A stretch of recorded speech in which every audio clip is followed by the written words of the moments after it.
Scheduled meeting of the Planning Commission for Tuesday, October 10th, 2023.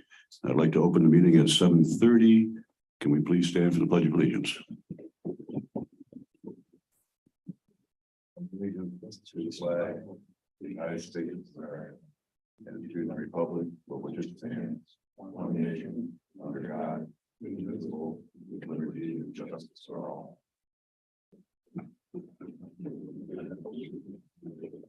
Always. Mr. Carpenter. Here. Mr. Fitzer. Mr. Colbert. Mr. Kucera. Here. Mr. Nushai. Here. Ms. Redmond. Mr. Scott. Yep, here. Mr. Solomon. Here. Mr. Twidell. I did get notice Mr. Twidell will be here at some point, so Mr. Twidell. So yeah, well, perfect timing. All right. All right, thank you. So we do have a quorum. Okay, agenda item number 4 is approval of the agenda, approval of this current agenda. Do you want to have any changes I'd like to make? Additions, subtractions? Seeing none, I will approve this agenda as stands. Now I need approval for the regular meeting minutes from September 12th, 2023. As our September 26th meeting was canceled due to lack of quorum.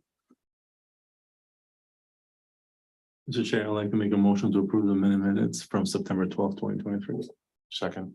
I have some motion and support. Anybody want to add changes in it? We'll accept it as is. Can I have roll call on that, please? Mr. Kucera. Yes. Mr. Nushai. Yes. Mr. Scott. Yes. Mr. Solomon. Yes. Mr. Twidell. Yes. And Mr. Carpenter. Yes.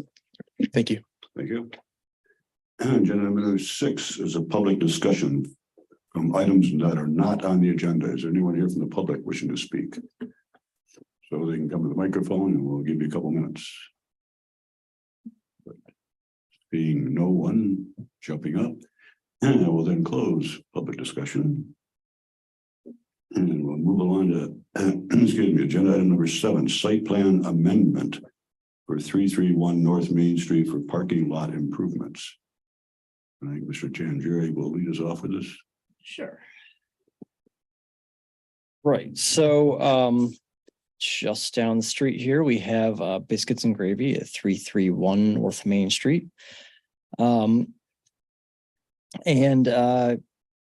They have been operating for a few months now and have determined that they would like to have some more parking provided on site. They have some room in the back of the site and they're planning to put it there. So it's 0.4 acres on the west side of Main Street, just south of the post office, zone CMD central mixed use. They do have a lot of parking provided on site already, but they have some demand issues. If you've driven past there on a Saturday morning in particular, you probably have noticed. So when we look around the site, we have CMD zoning to the north and south, R2 single family with Clausen High School to the west, and then to the east across Main is O1 office service, and that's a church. Applicants proposing to expand the parking lot from the existing 18 spaces, 2 of which are accessible, to 23 spaces with the same 2 accessible spaces. The conventional parking requirement for sit-down restaurants is 1 space per 3 seats of capacity. They have 44 seats. Restaurant requires 15 spaces. The expansion will bring the total number of spaces on the site to 23. We do have a maximum parking standard in our ordinance.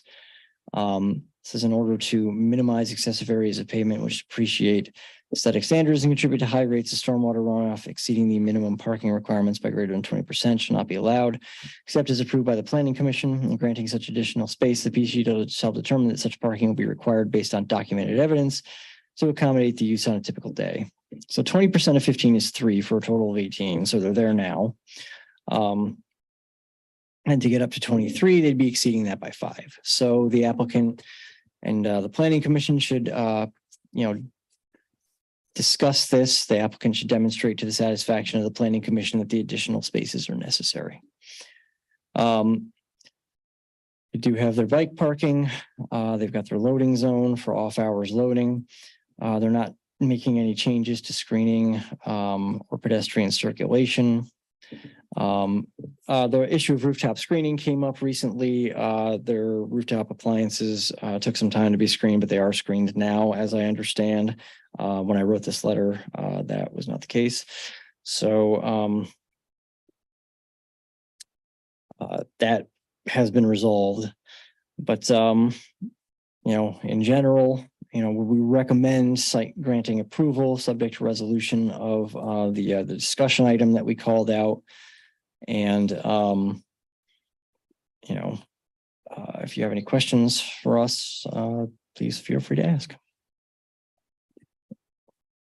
Excuse me. You're currently operating on an approved site plan, correct? That's right, yeah. Then why is the letter from AEW saying they want to correct all the things that are on that existing plan, like the drawings, the dumpster location? Why would they want to make those changes? I would think that this is an addition to the existing. Yeah, I honestly, I can't speak for AEW on that. I'm looking at the plan myself. The dumpster enclosure is where it is and they're not moving it. So I don't know if AEW is really looking more for engineering related items, and they're just kind of speaking a little more generally than that in their letter. That's my feeling with it. It looks like they want to change what's existing, and I don't think it needs the corrections. Yeah, no, I don't see, as far as the site plan itself, when they get into engineering review, there may be some more information that's needed, but as far as the site plan for our purposes, what's been submitted is adequate. And again, AEW in their second point was during the prior site improvement project, the owner requested an alternate pavement section during the construction. The owner requested a concrete pavement in lieu of an asphalt pavement section. And so is the material going to be changed, or it sounds like it wasn't specific on the first site plan. So that's probably why AEW is confused as what materials they're using. Gotcha. Well, we can let the applicant speak to that as far as the material is concerned. Yes. Anyone else have any questions for Joe? As soon as we find out if there's any other questions. I was just curious if you had any comment on the stormwater runoff based on the additional 5 spaces. Is there? AEW is going to review that once it gets through the planning commission, and they will make sure that it's all captured in the system that's on the site. If there needs to be any additional pipe put under the new parking area, they'll make sure that happens. Okay. And we do have an ordinance on permeable soil, right? Yeah, that's right. Does that apply to them? And do they have to have a certain percentage of their lot? No, that's for residential development. So there isn't an impervious surface requirement for this site. Okay. Yeah, I asked the same thing. I think there's a landscape requirement only for 30 spots or more, so that doesn't fall within this. Right, exactly. Yeah. The only other open question I had, which could be for the applicant, would be, this issue with turning around within the parking lot. If you've seen it, there's a lot of spillover because people kind of get stuck within a pretty narrow parking lot, and that just safety concern as it kind of backs into Main Street. So I didn't know, I can't see in this plan on page 23 if there's going to be a designated area for some kind of turnaround. I think AEW mentioned it on page 13 of our packet. I think it was like item number 13. So if there's anything that can address on how to mitigate the ability to kind of navigate around. Unfortunately, if the lot is full, it seems like there's not a place to turn around. And I think it's a great restaurant. I see it all the time. They're getting a lot of business, so it's fantastic. I think the spaces seem necessary, but I just worry about that maneuvering. Okay, sure. Yeah, we can definitely have them talk about that. I think they are ready to come up and talk. If you don't have anything else for me, I can cede the floor to them. Bless you. Hello, good evening. So if you want me just to get started, obviously you guys have seen like the restaurant, especially on a weekend, and you see that pretty much we do need that extra parking. It gets pretty hectic. It also causes a little bit more trouble because a lot of our customers park maybe next door or they park at the post office, and that just causes more issues with the other people next door. So I think just having a little bit more parking would be a lot beneficial for us and also for the citizens of Clausen. And you're asking about the material is going to be the same concrete as before. Same concrete. Yeah. And for I think, I don't know if you've ever been to our parking spot, but on the little corners of the designated spot to make it to turn around. We have that now in a little end spot. It's like a open space. It's not big enough for a parking spot, but it's big enough to make a turn. So, I'm sorry, that's closest to the the road, right? No, it's towards the end. Okay, Yeah. so that won't change. Yeah, pretty much everything is the same. All the parking spots are added at the end.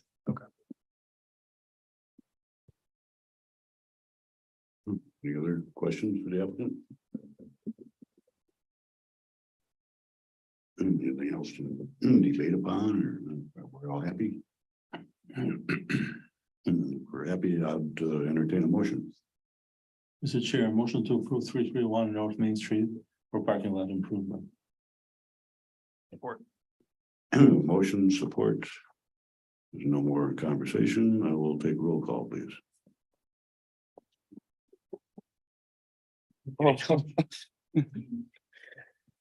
Scott, Yes. Mr. Solomon, Yes. Mr. Twidell, Yes. Mr. Carpenter, Yes.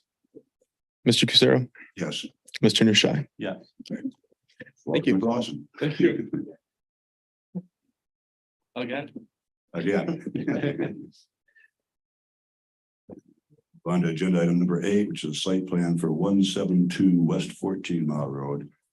A mixed use development. I believe this is the old Burger King. This is the old Burger King site, yes. So as I'm sure you've all noticed, the Burger King itself, the ex-Burger King, has been demolished. It is no longer there. And the site's been wiped. And now the owner and their team is here before you with a site plan for that site for mixed use development. So got a few things to go through in our letter here. We have almost an acre here. It's 41,500 square feet. It's at the northeast corner of West 14 Mile and Washington Street. Zoned city center. When we look at the surrounding sites, to the north, there is core residential zoning with a little bit of CMD. The CMD is a parking area for their neighbors, and the core residential zoning is a small multifamily residential complex. West across Washington is B1 local business. That's a gas station. South across 14 Mile is city center zoning. That's an auto repair shop and some other commercial development. And then to the east is also city center zoning, and that's a restaurant and a gift shop.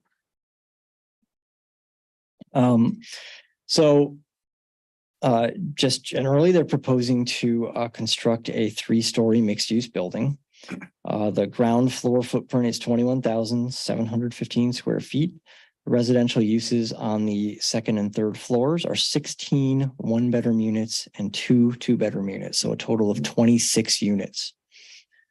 When we look at the dimensional requirements of our ordinance, they're meeting the general setbacks, including the setback from the rear property line to that multifamily development. The one setback that there was an issue with was the 6'5" setback of the second and third stories. So the second and third stories are pushed back from the line of the first floor. The ordinance requires that the third floor be set back 10 feet. So I'm told that they are prepared to address that at this meeting. We'll let them speak to that. But that was the only dimensional requirement that we had any issue with.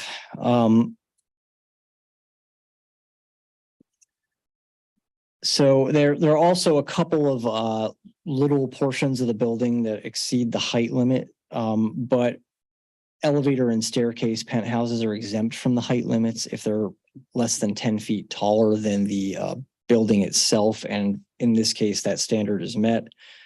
And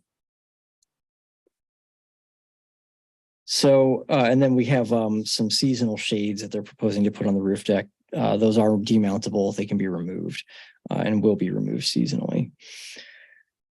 When we look at the CC district standards, we have quite a few standards that apply. So as far as the building elements, the composition of the building, how much window space we need, those standards are met.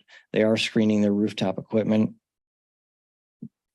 And the exterior design of the building clearly reflects the internal layout of the building. So we look for clearly defined floors, for example, as a standard of design, and they've done that in their design.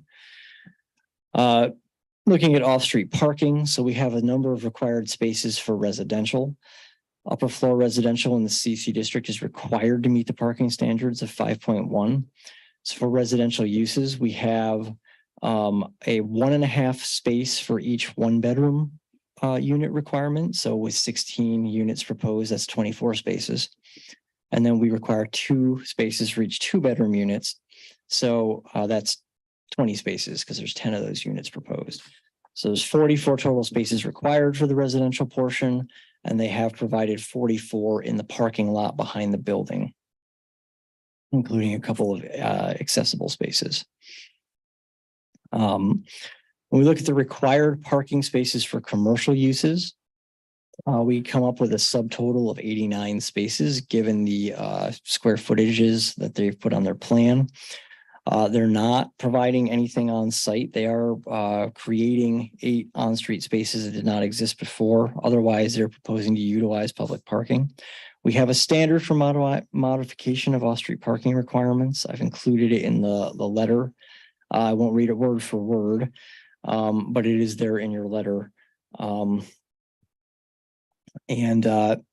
We've noted that they provided 8 public spaces on 14 Mile. They're accommodating the required parking for the residential uses on the site in the lot behind the building. The applicant is further noting that the public parking exists nearby.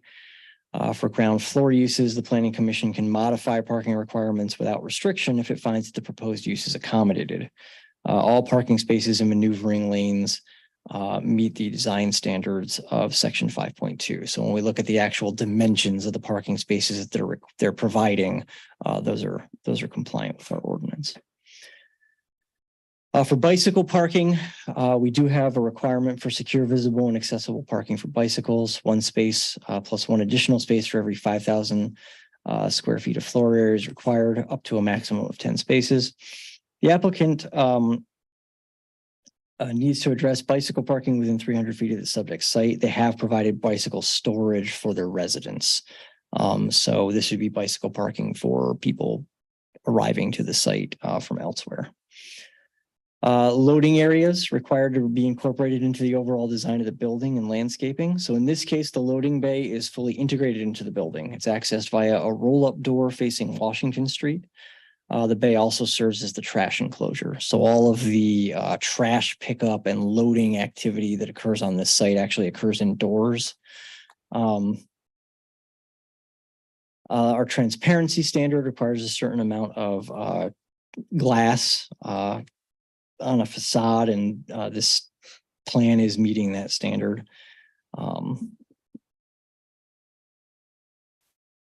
We look at screening. The property separated from the neighboring apartments by an existing wall. If that existing wall was not there, we'd require them to put up a wall, but there is one there. Landscaping. So the required 8 frontage trees along 14 Mile are provided. 4 additional trees are also required along Washington Street. We didn't see those on the plan. Might be an opportunity to provide those additional trees in the planting strip between the sidewalk and the street. I'm told that they're ready to address that tonight. I have a couple of additional trees located at the east end of the parking lot as well. The building materials that they've chosen appear to comply with the standards of section 311. Signage isn't proposed at this time. That's going to be reviewed separately. Lighting, we don't have a photometric plan. So the elevations imply fixtures mounted under balconies on the east side of the building, as well as other building integrated lighting. If they're going to have any pole mounted fixtures for the parking lot, we do need to see those and some photometric data about how they're going to throw light. We have requested that, and we haven't seen anything yet. So I guess we'll let them address that this evening. We look at pedestrian circulation. We have all the public sidewalks being maintained. Internal circulation on the site does include sidewalks around the base of the building. Vehicular access is going to be from Washington Street. There's a single existing curb cut. The fire department has reviewed that and tentatively approved the layout. It was specifically looked into whether they had to have a driveway that wrapped all the way around the building to provide multiple means of access. And there is actually a standard in the fire code that allows the layout that they've proposed. And our fire marshal has confirmed that. One thing that our engineer's letter noted was that they're proposing an entirely concrete sidewalk. A good portion of the existing walk there is brick.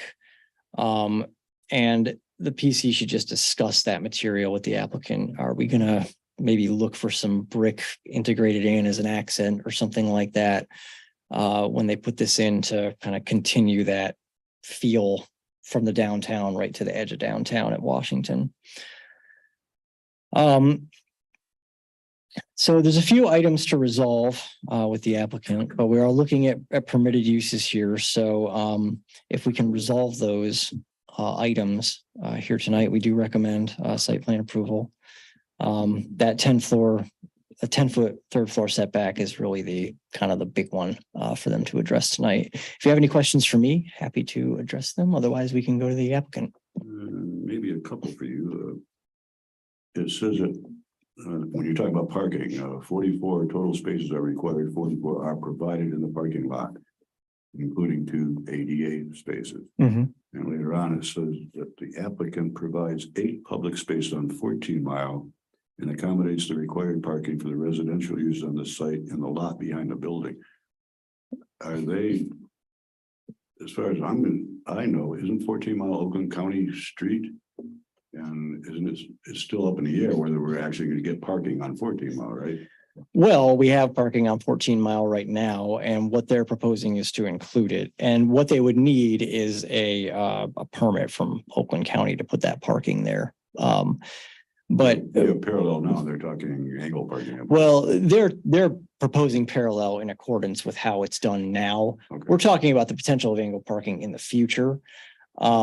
And if that happens, well, suddenly there's going to be a lot more parking in front of this building. But for right now, they're proposing the 8 parallel spaces that fit there. Okay, so that wouldn't affect their site plan. Yeah, and we don't anticipate any problems with that being approved. Screening says the property is separated from the neighboring apartments by an existing wall. Is that a 6-foot wall? Do we know? I don't know exactly what its height is, but it looks taller than 6 feet to me when I stand next to it. There's a little bit of a grade difference between the two sites. So from the apartment side, it's a little taller than that, I think. Is the applicant here tonight? We've got some of the team here. Yep. Does anyone else have any questions for Joe here? I got a little lost in the parking situation. So just to clarify, concerns obviously from residents going into Washington, like that. So can you clarify the number of spots? So 44 spots, are those for the residents? Yes, And exactly. So that's dedicated spacing for residents Behind the building. Yeah. So for those visiting the storefronts, what do we have today? If is the 8 in front? It'd be the 8 in front and then reliance on public parking otherwise. Okay, thanks. That clarifies.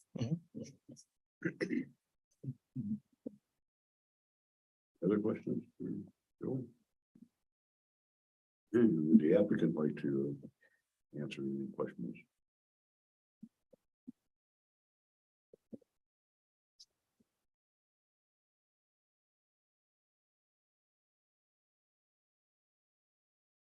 Hello, good evening, everyone.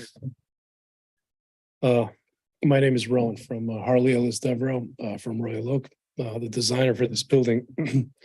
So regarding the 10-foot setback, it's a misdimension on our part, Joe. We are dimensioning from the edge of the building to a column line in the front of the building instead of the property line. And we can resubmit those drawings with the showing the property line and the correct dimension. That's the 10-foot step back on the Correct. third story, Yes, yes. which, okay, that's incorrect. You'll correct that, okay. Yeah, yeah. Um, And another item was the bicycle parking. And we looked at the site plan again, and we would like to propose bicycle parking on the sidewalk, between the sidewalk and the parallel parking on the street in the center of the building, so to say. And we marked that up on our civil drawings, but we would resubmit that again. And the trees, Yep. So the trees along Washington, we looked at that, the PA, our landscape designer, thought it wouldn't be a good idea to have trees there because of an overhead utility line that's relatively low. yes, it is. That's why we omitted the trees. Okay, and with AEW, there's gonna be some plumbing work going on. I don't know when you guys are gonna start on the building. Not right away, but I think that street's gonna be torn up and the water line is gonna be changed from an 8-inch to a 12-inch or something else. Yeah, So, you yes, know, certainly. Work with the city on that, obviously. Absolutely. Absolutely. Okay. Any further questions? Oh, yes, that's correct. Yeah, we failed to submit the photometric plan. We have that in our package now, and we can submit that as well. I don't overly worry about lighting. We have lighting police that take care of that for us. If someone complains, you'll know about it. Yeah. Negative. No, there's some pole mounted. So. If approved, when do you plan on starting? The owners would like to start as soon as possible. We're working through a proposal right now for construction documentation services, and then begin that. And they'd like to start yesterday. But once you start putting in foundation and things, it's gonna start getting cold here and that's gonna Mhm. set you back a ways, I assume. Yeah, no, ideally, the ideal way to proceed, I think, would be to hurry up and design and get building permits during the winter, and then, the frost laws lift next year, begin construction. Right. Okay. Any further question? Just from addressing the trees, and is there an option for like something, I'm just thinking from a sustainability perspective, right? Is there an Yeah. option for lower canopy trees or some other type of foliage there that might help? There is, yeah, absolutely. Consider Absolutely, yeah, that for yeah, that's this. a very good idea, and Some ornamental trees or something like that. Right. Yeah. Yeah. That was my, and then similar perspective, you guys have the 44 spots that you guys are building for the residents. Do you guys have EV charging or anything else that you're considering for that? no, not at this time, but I have a hybrid myself. I think that'd be a good perk to have for the tenants, so. Yeah, I can just grab the mic for a second. My recommendation to multifamily developers at the moment is if you're not going to put in any EV charging stations, at least while you're making the parking lot, put the conduit in so that 5 years from now, if you need to add EV charging stations, your conduit is there and all you have to do is go and put in a charger. You don't have to tear anything up. It's not disruptive. You just plunk in your chargers and it just makes everything easier. So I would recommend putting the conduit in at least. Thank you, Chip. Go ahead. If there's no other conversation, I would entertain a motion.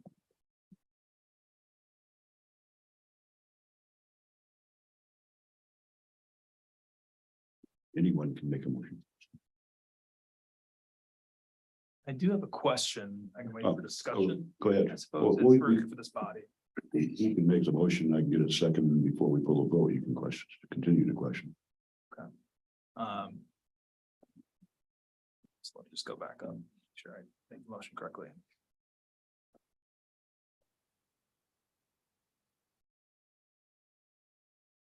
I'm a little concerned with making the motion and capturing all the points. How do we address all the open items that we want to address? Jotted down, I can share them with you guys. You don't mind me? Oh, sorry. My keys are in my pocket, that might have been my car. Slightly distracted. Sorry about that.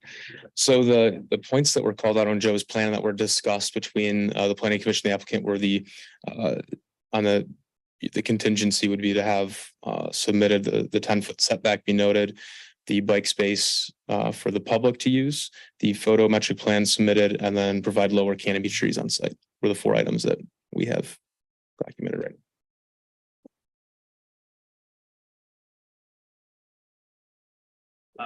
So what do you call it? Make a motion for conditional improvement? Yeah, with those items. I mean, if you want to. You need me to list that out or you have it? You would need to list that out for continuity. I did not. You make a note of that. So I'm sorry, can you say that again? Yep, it was the 10-foot setback. Yep.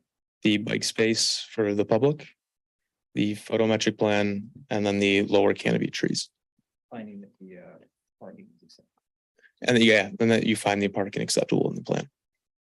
So 5 items in total.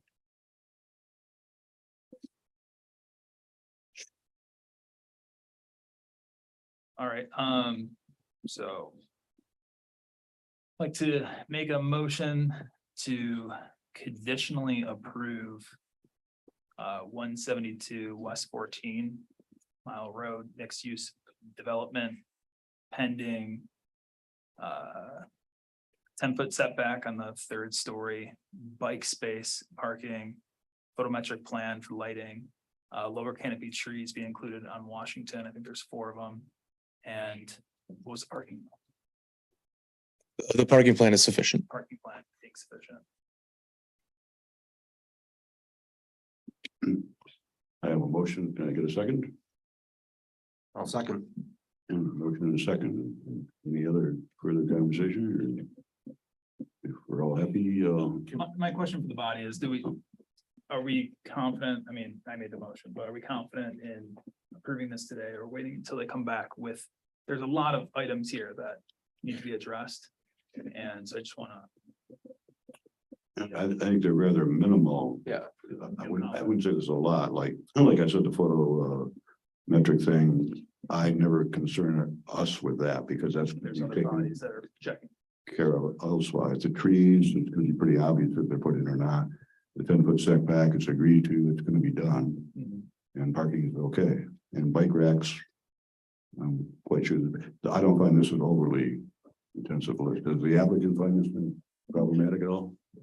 No. And then just for you guys' update, we spoke with the applicant today. They reviewed Joe's letter end of last week, early this week, and they already resubmitted with the photometric plan. They've identified a couple of other items with this 10-foot setback. And so they resubmitted already, but obviously can't go public with it because of the OMA laws. So we do already have some of those in our hands right now.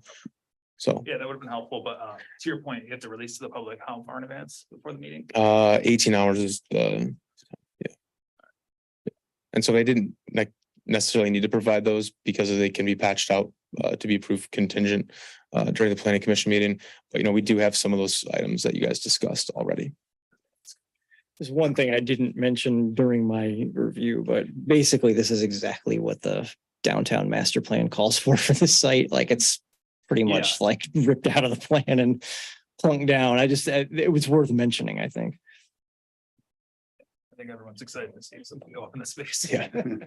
Yeah, I think it's awesome. I just had another question again for the body, just to Sure. talk about that. We're 81 spaces short really to support the business on the main floor.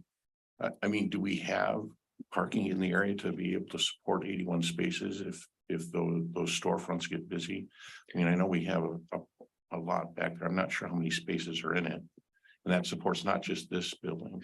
So we have public parking on each 4 corners of downtown, and in downtowns, and we talk about Clawson being a walkable community, and, we want to see people parking on the southeast corner and then maybe walk into another spot in downtown so they can stop at another place on the way before dinner or something like that. So I think, while there is potential that, people have to walk a little bit, I think it's important to, if we continue saying we're a walkable community, we've got to provide the opportunity to make it that way. And so I think that the parking that they have provided on the site obviously works for the development, but the parking in downtown will supply enough. Yeah, I mean, my concern is, people visiting these shops and parking on the street. And trying to avoid that for our residents. I know there's various areas in Clawson where that's a problem. So I was just hoping that there was, I just want to get everyone's thoughts on that. It could have been a bigger problem years ago when this site, when they first pulled out. The company came in, I don't know if Joe might remember, it was a Blue Moon. Oh, They were gonna open up an Italian restaurant, and the problem with that is you got a restaurant and you'd have enough parking for your people. Well, they were saying they would do valet parking on the side streets, which we found problematic. And unfortunately for them, I guess their finances went away or something, that they dropped that idea, so. And I don't consider parking an extreme problem. I mean, people will get more exercise while walking around. Yeah, and that's fine. Again, it's, the on-street parking in the neighborhood that I'm concerned about, given the limitation that we have in this case. And I do think long-term, we're talking about with the master plan review process, and specifically the downtown is, looking at how 14 Mile is utilized with parking. And so, without assuming anything, I would predict in the future that there's gonna be more parking along 14 Mile at some point in the near future to accommodate more retail and restaurant use. I think it helps also that Broadacre and Washington are both fire routes. Yeah. So there's no parking signs posted on one side Right. of both of those streets. Right. So it will likely never get clogged up anyway because of that signage already there. Thank you. Of course. Excuse me. So what happens if we get a restaurant there? Because their restaurant that we're talking about, Business and Gravy, having 23 parking spaces. That's still a jam. So what happens if we get a restaurant here? So it's part of the downtown, and so they have the spot on the northwest corner. There's parking behind there, between Mojave, Leonlulu, that area, where people can walk. I mean, it's a block to get there. And so that's just part of operating a business in a downtown and wanting to go out to eat in a downtown area. So there's no solution. Okay. People should walk. And sorry, is there like tenants that they're looking at, or is that just for schematics, like that there's a restaurant and retail space? It could be interchangeable, or is. I don't want to speak for the applicant. I know that's kind of what I didn't they're know if it was like. looking at. That's gonna be built out as a restaurant or just open space to retail or a restaurant. From what I know, that's their intent, but it's subject to change, but I think that's what they're going for. Okay, are we all happy? Can I have roll call, please? Mr. Cusero, Yes. Mr. Nushai, No. Mr. Scott, Yes. Mr. Solomon, Yes. Mr. Twidell, Yes. Mr. Carpenter. Yes. Thank you. Thank you. Welcome to Clawson. We'll move on to agenda item number 9, which is the master plan discussion, sustainability and parking. Right. We're doing parking again. So, yeah, parking, it's always about parking. So sustainability and resiliency plan, portion of this is going to be real quick. That's module 4 in our scope of work. Builds on the recently completed sustainability framework developed by the Sustainability Committee to develop some concrete strategies for improving the city's environmental, economic, and social sustainability and resiliency in the face of future challenges. So that work dovetails with infrastructure planning and several of the other modules as well. They're really all interrelated. We've recommended leveraging the experience of the Sustainability Committee by having them assist in the modules development. We are currently working with the Sustainability Committee to figure out when we can meet. And Commissioner Solomon has been a member of the Sustainability Committee and is interested in being part of that as well. So they're going to be ramped back up to assist with this module. At this meeting, we'd like to have, at the very least, Commissioner Solomon, but also possibly another member assigned as liaisons to that committee.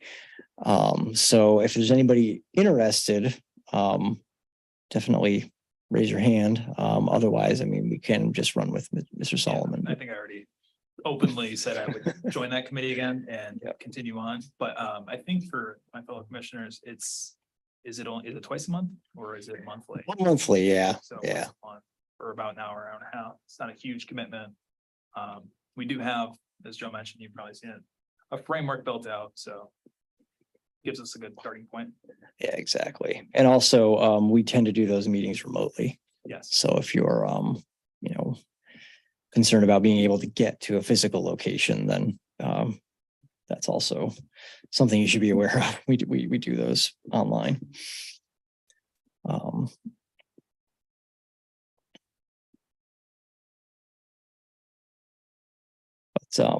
It'd really be over the next few months. So there's probably going to be 4 months or roughly where that committee meets and dives into developing those action items just to build on that framework.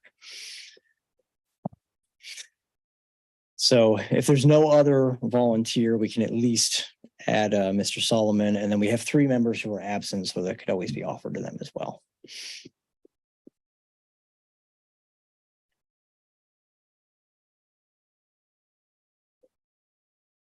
Everybody jumping for it.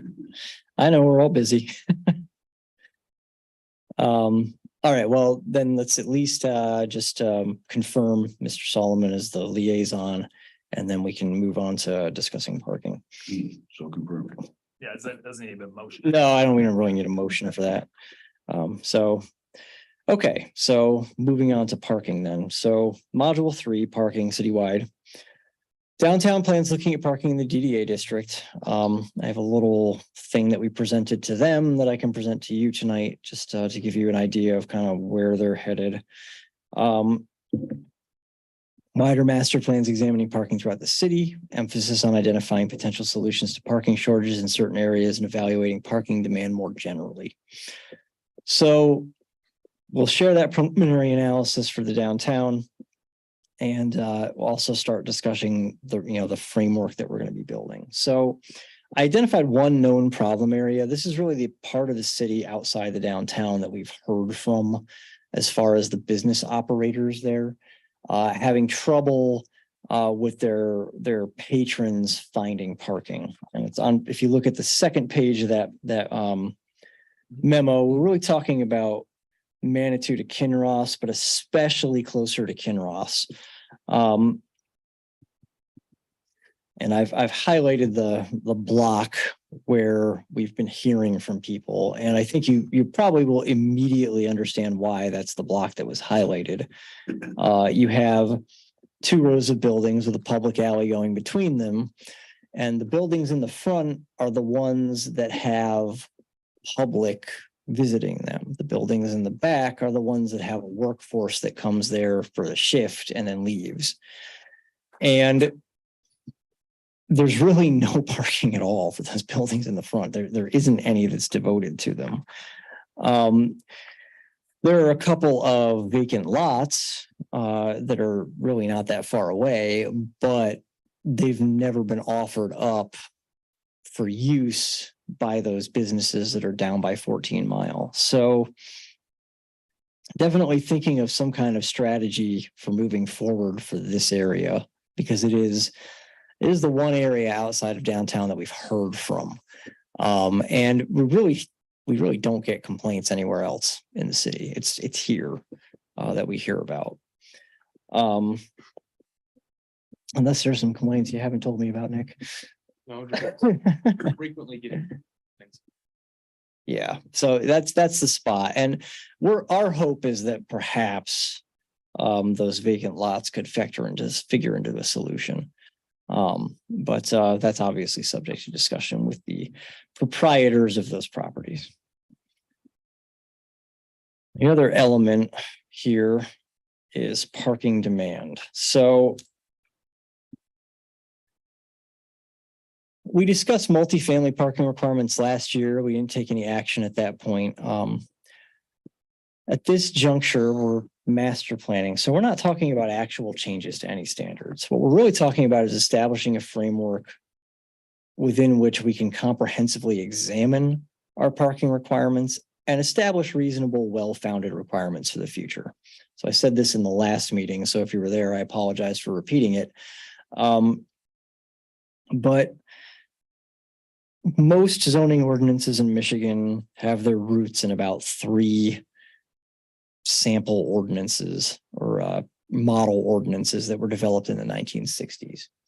And they've been modified and twisted since then into different shapes, but the foundational documents, there's really only a few of them. So the original parking tables were included in those 3 documents from the 1960s. And communities have tweaked them here and there, but a lot of them have carried forward. They were all tweaked from a starting point that was established in the 1960s.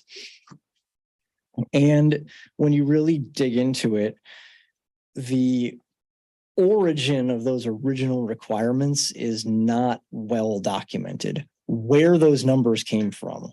This use requires 1 space per 150 square feet of usable floor area, and this use requires 1 space per 200 square feet of gross floor area. There's no paper trail showing why those numbers were chosen. And we're still living with those numbers and their descendants. We have some professional sources that we can kind of benchmark our parking requirements to, such as the Institute of Traffic Engineers Parking Generation Manual. But the thing is, it's a little hard to determine where they got their numbers too. And the other thing about the Parking Generation Manual, and this is probably the thing I dislike most about it, is that it gives you these numbers for these uses, but it does not break down the context very deeply. So if you are in, I don't know, Heartland Township, it's a very different development environment than Clawson. Which is a very different development environment than downtown Detroit. Much less, this is a nationally published document. Well, Boston is very different from Detroit. Arlington, Massachusetts is very different from Detroit. So they've got these blanket numbers that they're applying across the country. Well, we have a context in which we do everything in Clawson. We have a certain transit environment. We have a certain walkability environment. We have a certain level of car dependency in this community. So we have to take the numbers from a professional source like that with a grain of salt and view them through the lens of how Clawson actually operates. We can't just take the number and plunk it into our ordinance and say, all right, our work here is done. Determining whether we're requiring too much land to set aside for parking is important for a few reasons. One is that on-site parking raises costs. So that costs money to install a parking lot. It costs money to install a required stormwater management system. The acreage required to accommodate the parking takes away from the potential square footage of actually usable space that you could have. And yes, developers are paying for that, but the cost is not just isolated to them. It's being passed on to the customers of the businesses, because the businesses that lease or buy those spaces are paying for it when they lease or buy the property. And the same is true of rents in multifamily projects. So all the parking that you have to add, it does have a real out-of-pocket cost for everyone who subsequently uses that site. And parking spaces that go unused are costs with no benefit. Surface parking does have environmental consequences, which is also related to the amount of land that we devote to it. So you have to manage stormwater on paved sites. More pavement means less penetration of stormwater into the soil. It means faster travel of that water across surfaces. More water that is going to be gathered and released into the regional stormwater system. Asphalt also absorbs heat from the sun and radiates it back upward. That leads to higher air temperatures in the area around parking lots. And that continues overnight as more heat is radiated away. So areas with lots of asphalt don't get as cool overnight as areas that have very little.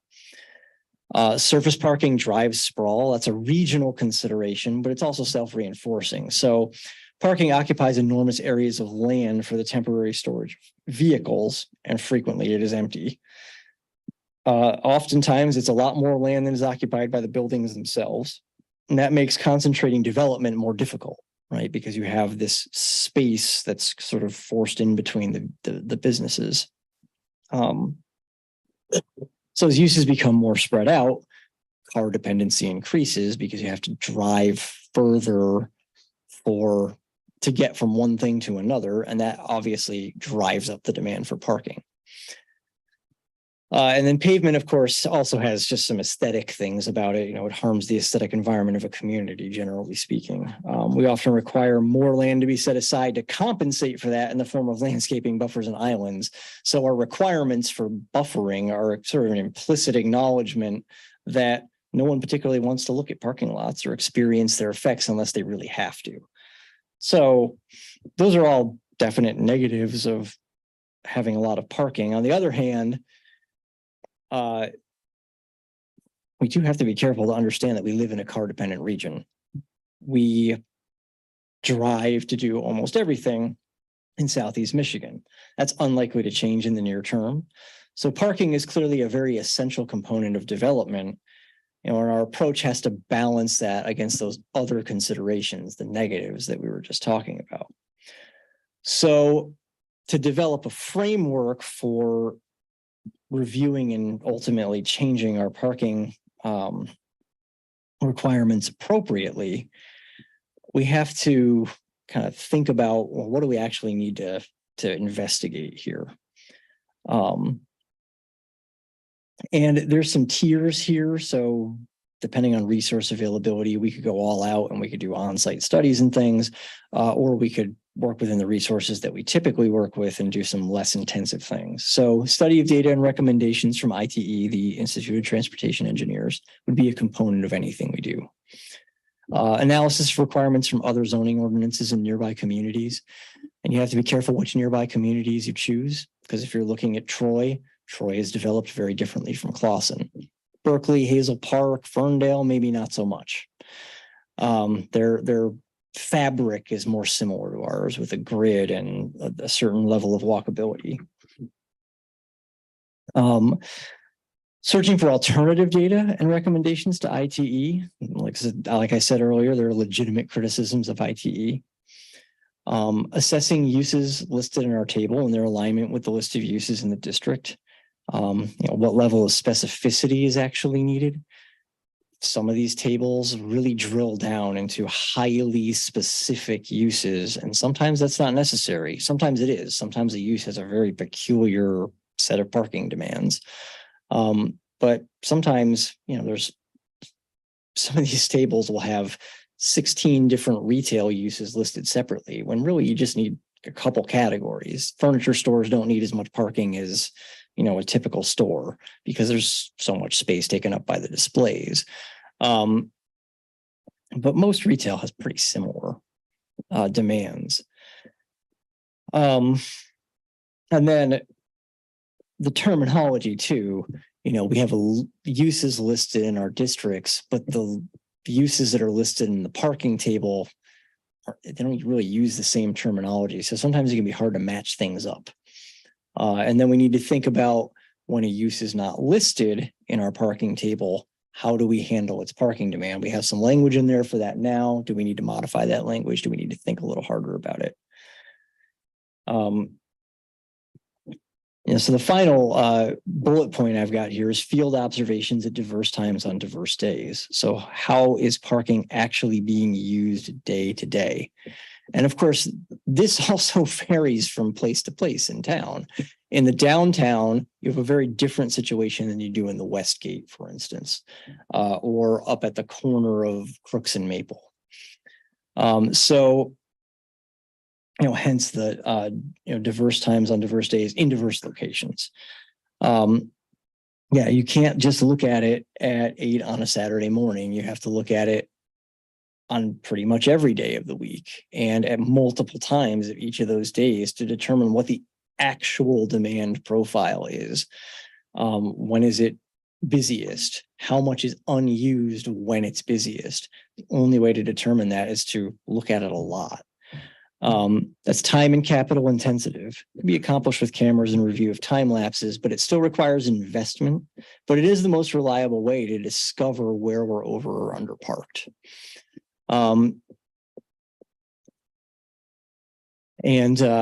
Then also the other thing that we can talk about is as part of this module is design and screening. So what are we actually looking for out of parking lots? We have certain landscaping requirements right now. We have certain dimensional requirements. As we all know, vehicles have gotten larger recently. We should probably be looking at those dimensional requirements. Are they adequate right now? Or are we looking at, a situation where these Lincoln Navigators and things are really being crammed into these spaces? So that's got to be part of our overall review as well. Before I jump into the little presentation of the downtown parking, are there any questions or comments? All right, let's switch over to that then. I'm gonna share my screen here. This is brief, so don't worry, we won't be voting to extend the meeting to get through this presentation. Where is Zoom? There's Zoom. Okay.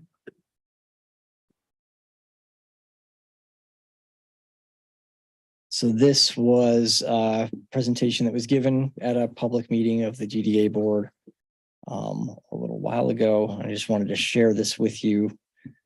That's because that's what they're discussing. So make that full screen. There we go. So in a transit poor environment, which Southeast Michigan is a transit poor environment, let's not kid ourselves. Parking is at a premium everywhere. Downtown has collective parking arrangements and it's mixed together with private lots. So gaining what we can, where we can is key to making downtown feel visitable by the average person. It's largely about perception, right? You have to feel like, oh, if I go downtown, if I drive downtown, I'm going to have a place to put my car. 14 Mile Road is 80 feet wide without touching the sidewalks. That happens to be exactly the space needed for 45-degree parking on both sides with 2 travel lanes and a turning lane or narrow boulevard in the middle. So physically, a road diet there with angled parking can be accomplished. With current parallel spaces on 14 Mile, we've got 26 on the north side. When you're looking east of Maine, well, you can see the numbers up there. I don't need to read them all. But suffice to say that when we switch to angle parking, we gain a lot. So we're still talking about potential parallel parking spaces on 14 Mile here. Wait a second, hang on. So current parallel spaces, actually you can kind of see it moves. So we go from 26 to 51, for instance, 35 to 61.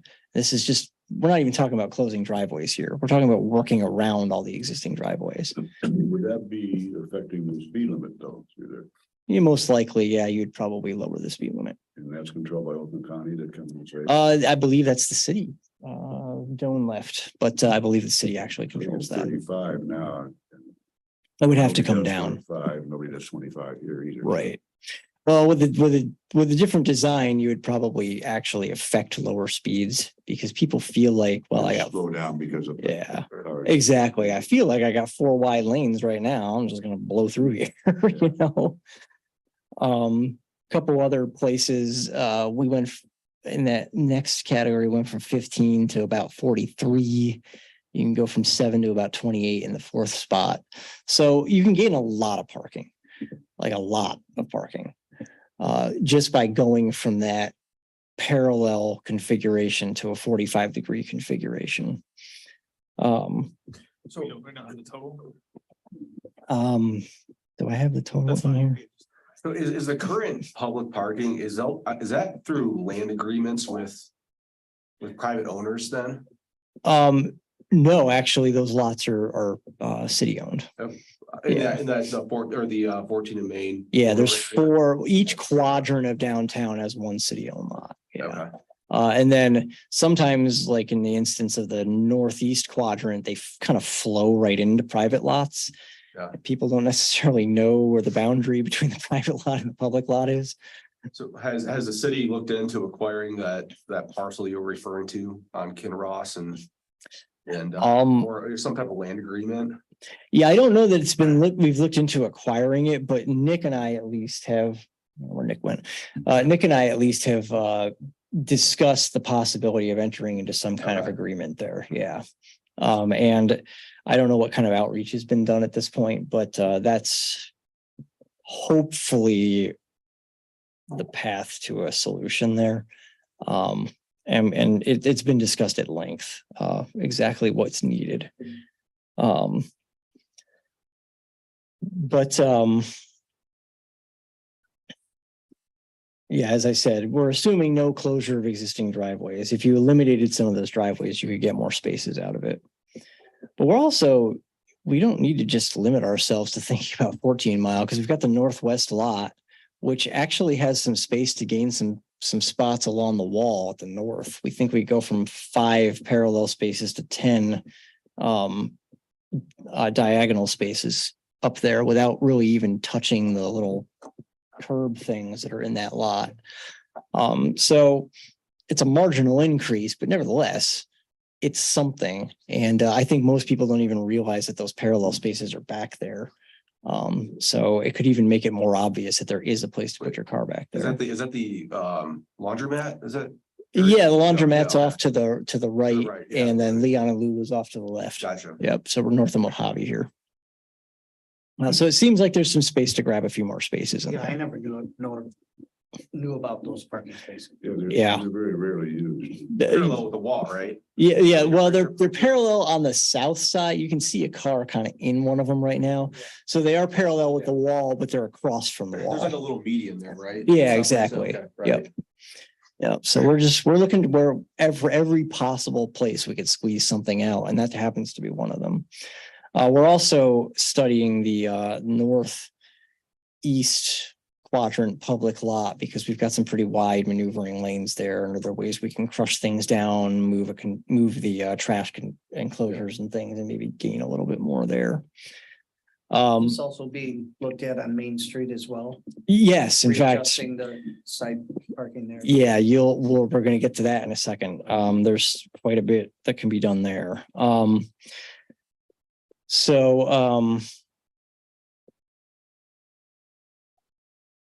Been getting lots of spam calls. I can feel my pants vibrating here. Like I said, the northeast lot, we're looking at some major reconfiguration to gain spaces, improve appearance and circulation.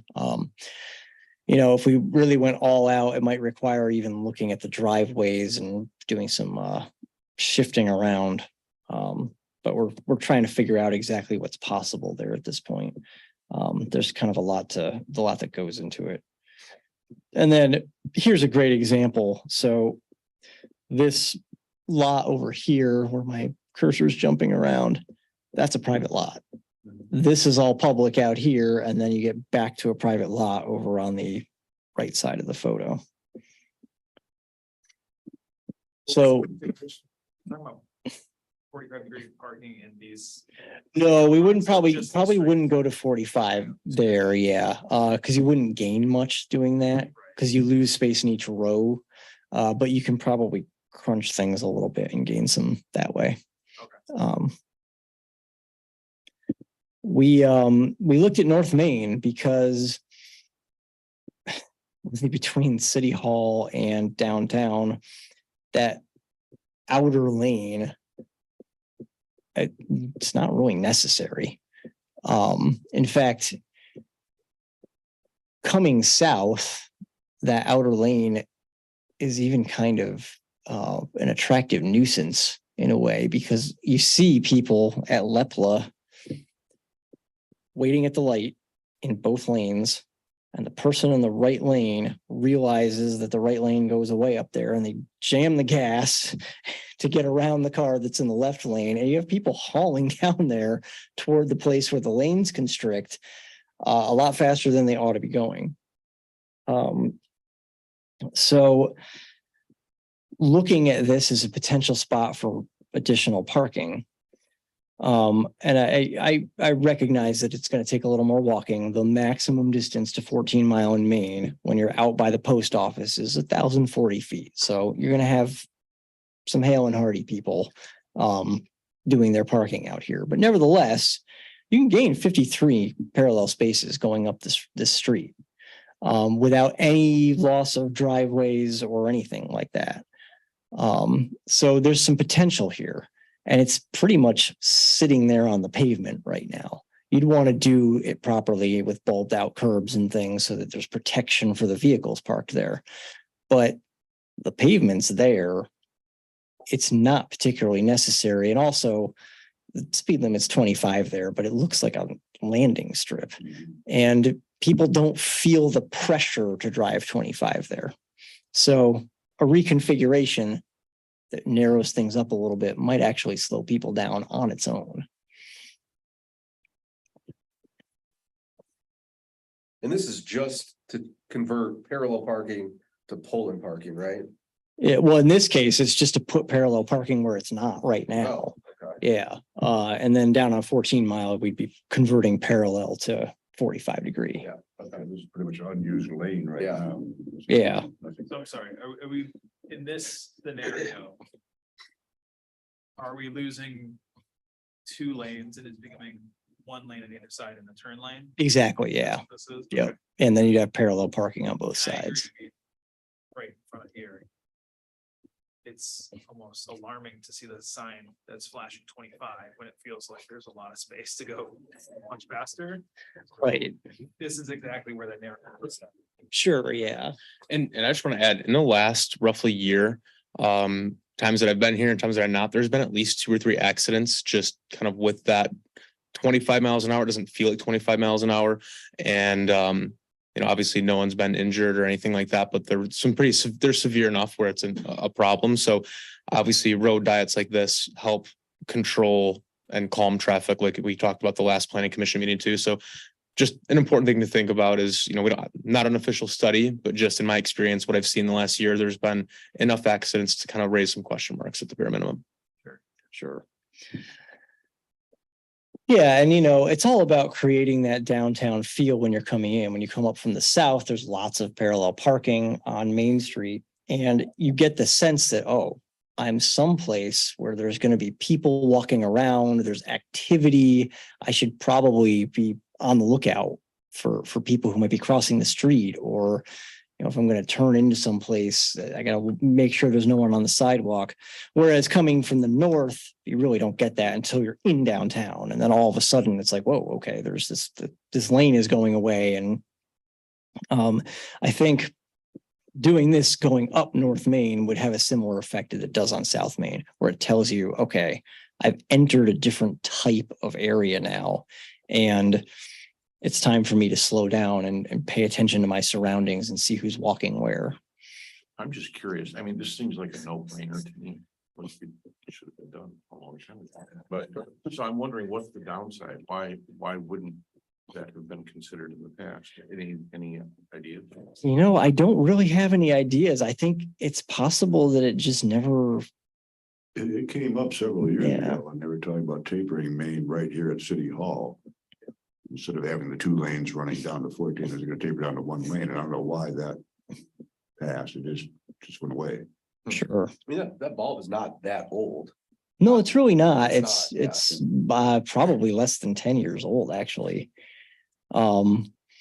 But yeah, I guess it's been talked about before, but yeah, no action's ever really been taken on it. And you know, particularly when we started having people inquire about the PNC site, now that that site is vacant, we were kind of looking at it and thinking, well, whatever somebody does with this, they've got to put parallel parking out in front of it. Like, why would we not do that? You know, because whatever they do is going to put more pressure on the parking. Well, we can get some of that back right on Main Street without adding any pavement, you know. And then we thought, well, let's just carry it up North Main. I have a question. Mhm. If you were gonna go with parallel parking, why not up it one more and make it angle in parking to add even more spaces, considering the PNC site gonna be developing? Yeah, you could potentially do that. It becomes a little more of a matter of how much space do we have? Yeah, so Um, you said like 80 feet, Yeah, you need about 80 That's feet. on- Yeah, 14. 14 mile. Yeah. We don't know the measurement here. Um, I don't remember what it is offhand, but it gets a little tougher to fit here. Mostly because you don't have as much. So the benefit on 14 miles, you already have the parallel parking, which adds additional footage to the street. And you don't have that here, so you don't have the additional width to work with. So it becomes a thing where you're going to wind up sacrificing something else for flow, like you probably wouldn't be able to have a turn lane. But without the turn lane, that creates problems at busy times of You couldn't day. Widen the street anymore at that point. Right. Yeah, we did have angle parking on Main Street.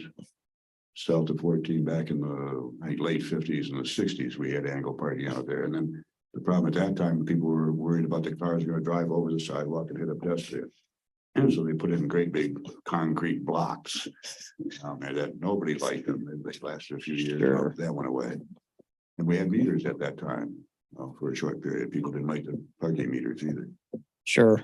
Hopefully we can keep Clausen parking meter free. Seems Well, like we should. Not parking on the street at night, but I think they would hate parking meters even more. Sure. Yeah, you know, you look back at the history, in Ferndale, there used to be angled parking in the middle of Woodward Avenue. Yeah. Right in the median. Sorry, just to kind of get my mind around this. Is this all framework at this point or have? This is kind of preliminary analysis so is what I would just say. idea- Yeah, ideation, Yeah. Right? Yeah. just What can we do? Exactly. Not any Research beyond this, exactly. Yeah. So, you know, we haven't done engineering right? analysis of this at all, but it all seems pretty feasible. Let's put it that way. And SEMCOG has already been engaged on the 14 mile question and whether or not they could support that. And so far, they've been pretty supportive. Yeah, I guess that was my other thing is a prioritization around, I guess, is this gonna run in conjunction, right, with the redeveloping current lots that are owned by the city? Right. This North Main Street parallel parking and then 45-degree on 14. I'm just trying to understand, like, we don't have a prioritization yet. We don't have. Oh, no, yeah, Still just- not yet. Okay, I think what you could, so in addition to prioritization, I think you kind of, rather than working on a line, you're more working in a 3-dimensional or 2-dimensional space anyway. To think about, okay, what's the financial burden of making this conversion? Because 14 mile is a fairly high bar to clear financially, whereas this is probably lower hanging fruit because you're bulbing some curbs and you've already got the pavement in place. So you've got to kind of balance all those things, and you might be able to strike quick here, get something out of it, and then wait a couple of years and do 14 mile or something like that, depending on the funding sources available.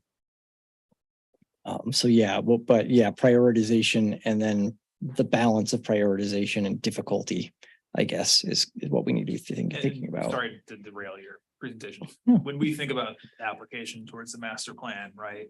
To what level of detail Sure. can we and should we think about providing that? Like, we want to develop a road diet for North Main, like that level of detail? Because if you leave it too general, that we Right. need additional parking, it's like, okay, no action's gonna get taken on that type of goal in Sure. the master plan, but so should we be thinking about that level of specificity, like? Yeah, more or less. I think we should be. outlying areas and- Yeah, I think we should be getting pretty specific about where we think this can happen. And then,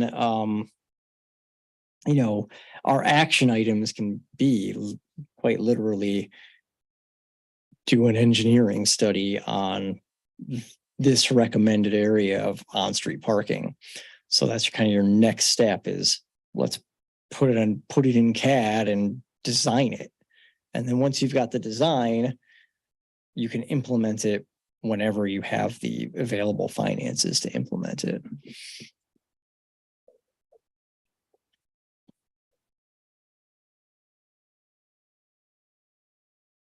Another thing to think about, so spreading parking demand over what's available, right? Because a lot of people will come to downtown and try to put themselves in that northwest lot because they want to go to something close to the northwest lot, but the southwest lot is like empty and the northwest lot is full.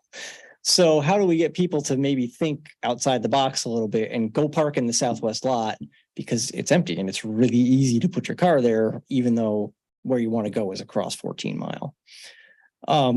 So improved wayfinding signage is one thing that we've come up with so far of really kind of telling people, right, how long is the walk from this place to this place?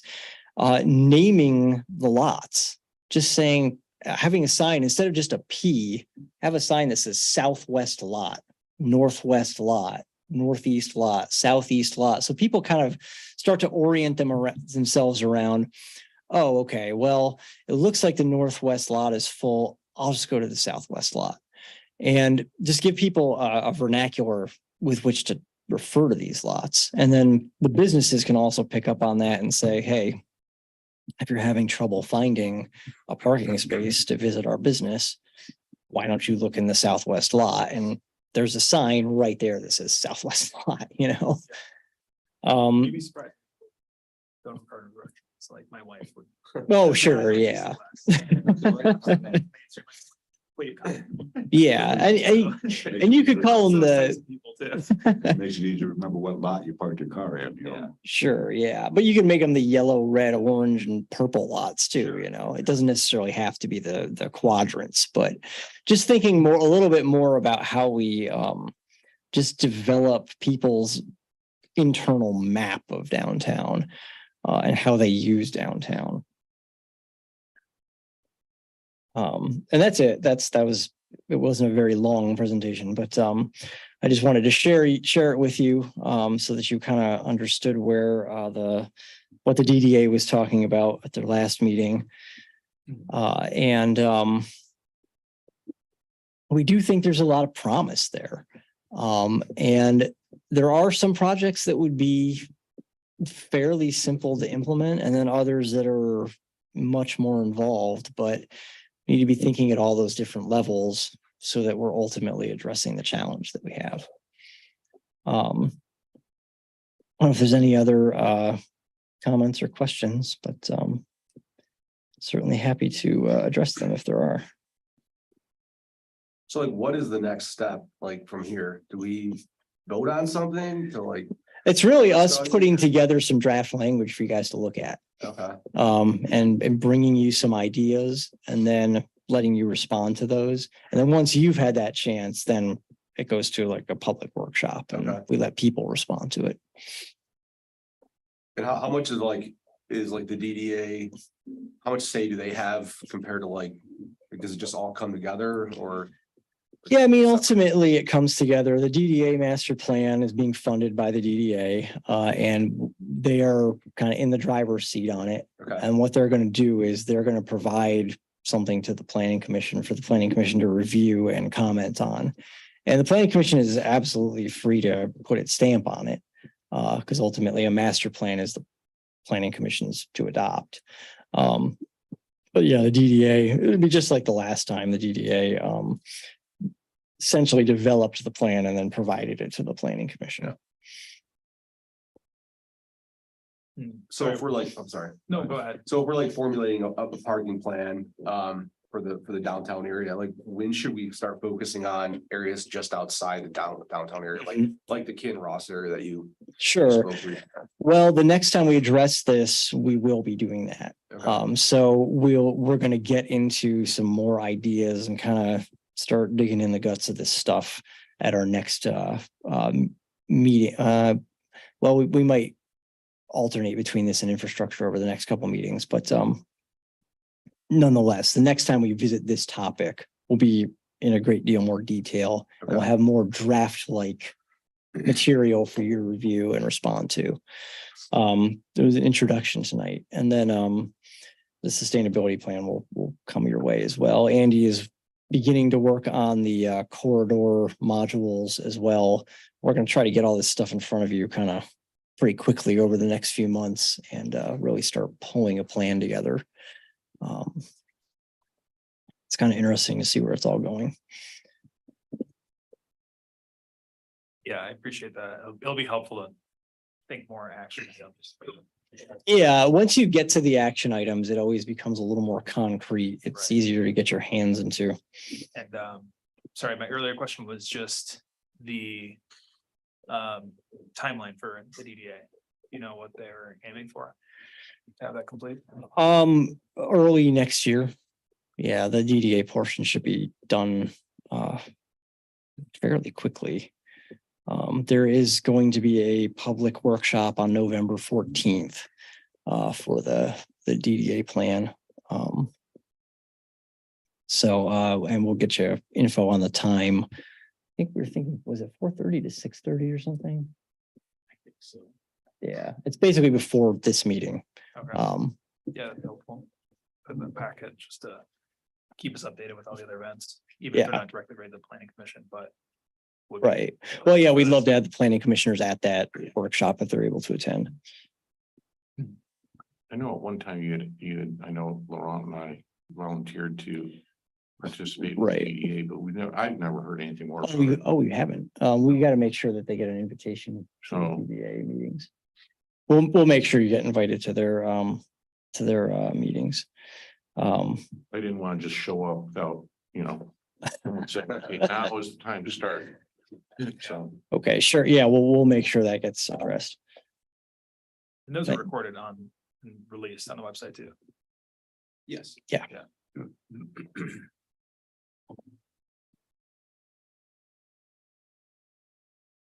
We good? Yes. Okay, we'll move on to agenda item number 10, which is other business. And I have two items. I have a letter here from Renus Newshire, this is back in January 17th of 2023. I save a lot of old paperwork. And that's when we had our election of officers.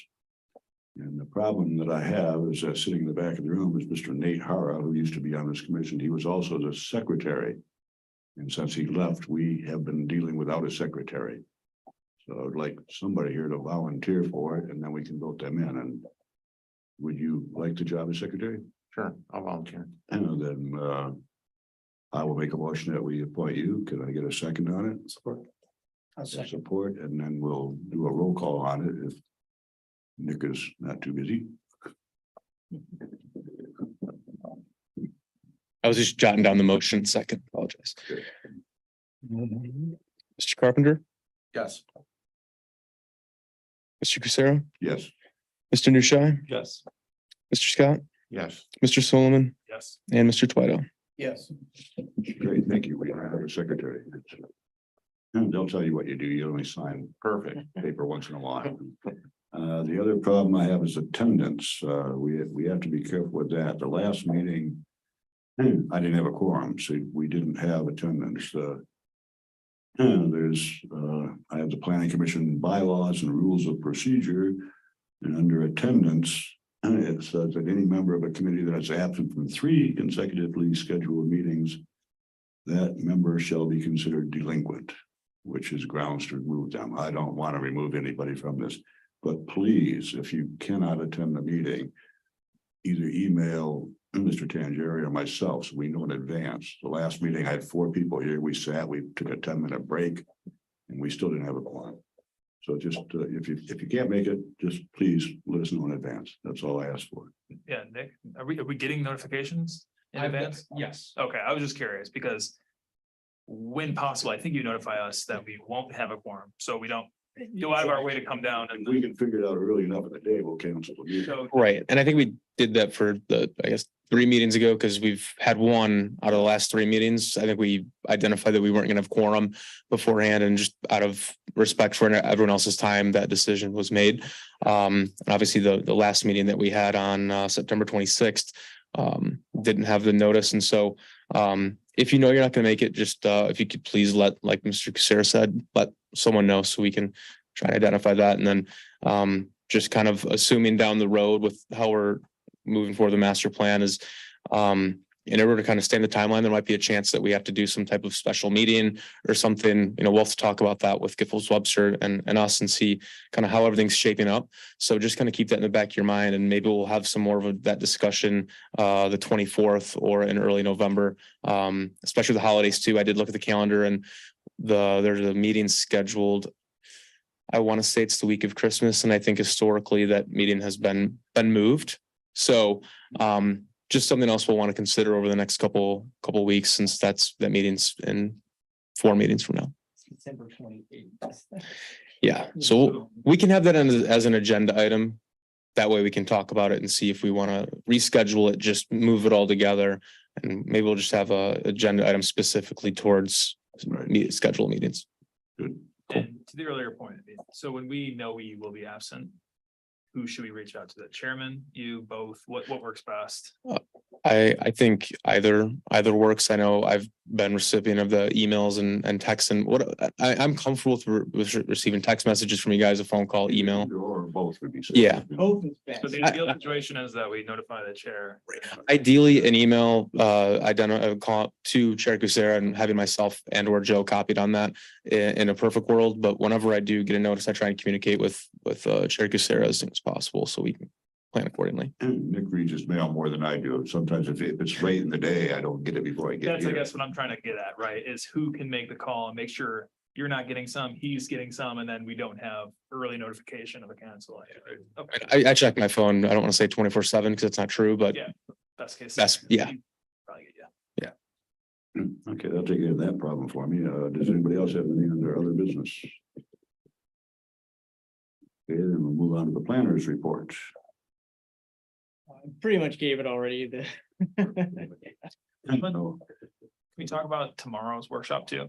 Sure. Because I don't know who was able to attend tonight. I just want to make sure we can touch on that before we wrap. I'm not sure if that's here or later. Yeah, we did have a workshop on the master plan. And it basically, so it introduces the master plan for those who are unfamiliar, because we definitely have people who are attending who are not familiar, because the zoning board of appeals, for instance, isn't involved in the development of a master plan. And it also talks about the scope of work, and lets people know here's what's actually being looked at. It goes into each little module a little bit. Talks about, how we're establishing frameworks and action items. And the presentation tomorrow will be the same as the one today. We had 3 members of council here tonight, a few planning commissioners, a few DDA people. I'm not sure I saw anybody from the ZBA. Yeah. So we'll see who attends tomorrow, but we wanted to have multiple opportunities for people to attend just in case they couldn't make it to one of them. 7 or 7:30? 7. 7. Are there specific like action items besides just like an introduction to, No, there's no action to be taken at this point. Yeah. will there be follow-up sessions specific? Yeah, most likely when, other than public input workshops, I think we would look at, once we have a draft plan together, presenting that at a joint meeting so that everybody's kind of on the same page about where the draft wound up. Thank you. Okay, do we have any staff report and training opportunities? And just to clarify, something I shared earlier with the being able to view the DDA meetings, I said the website, so it's technically on our YouTube channel, the City of Clawson, but you can access it through our website. So they are all online in the DDA section. The first thing I just want to mention real quick, because I know that there's been the discussion of that wall over near the Social Security office off of Crooks that was damaged in 2 back-to-back car accidents. That has now been fixed. So I know there's been some back and forth on the timeline there. And so we were just waiting to figure out to make sure who's truly responsible for it, make sure the insurance on the residents was figured out. And so that wall has been fixed.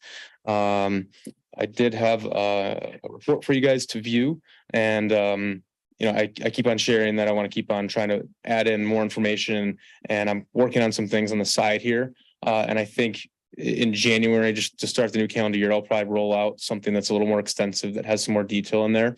And I'll probably start trying to subtly add some things into the report for the next couple meetings, just to give you guys an idea of what to be looking at. And over that time, if you guys are looking for anything specific, any more detail, less detail, I'm open to doing anything. I'm just trying to get more information out there in the public for them to view. And I think the goal would be to, and I was shared at a previous meeting too, is to have a spot on the website that's dedicated to active developments in the city. That way, if people are, what's going on at X address, they can go there and see, all right, this is approved there. This is what's going on. This business is going to be there. I just think that'd be really, really impactful for the community to be able to view. So that's kind of long-term goal. So like I said, the report was included for you guys, and I'd be happy to answer any questions. Questions? No, I think online access for the community would be very beneficial. Yes. Rather than just Facebook posts. Right, Back and that forth. are always full of, Yeah. yes, exactly. So, The only thing that fell off, and I think every time we talk about this, we're gonna try to have that map chart around timeline for the master plan update. So I know it's every other meeting we're trying to address master plan. right, and I apologize, I forgot to include it in this report just with the carryover meeting, so I'll definitely include it in the 24th. When does the master plan go into effect, the new one? When should everything be hashed out? So I want to say the tentative, so it was initiated in the spring, and I want to say it was roughly 18 months, so we're probably looking at mid to late next year is the ideal goal. We've got a specific deadline. I mean, there's not an actual deadline, but a goal date that we have. I just don't have it in front of me, but I want to say, like I said, mid to late next year. Yeah. It's a long road ahead. You don't know what you got yourself into. We're gonna try to get it done. I understand. Yeah. That'd be great. Yeah. Okay, we good on I'm good. that? Near the end here, 13 is the legal update. We don't have an attorney tonight, so we don't have a legal update. If no one has any comments that they'd like to make about anything else, I'd entertain a motion to adjourn. Motion to adjourn, Mr. Chair. Second. Motion and second, may I have roll call, please? Mr. Casero, Yes. Mr. Nushai, Yes. Mr. Scott, Yes. Mr. Solomon, Yes. Mr. Twidell, Yes. and Mr. Carpenter. Yes. Thank you, everyone. Thank you. Thank you.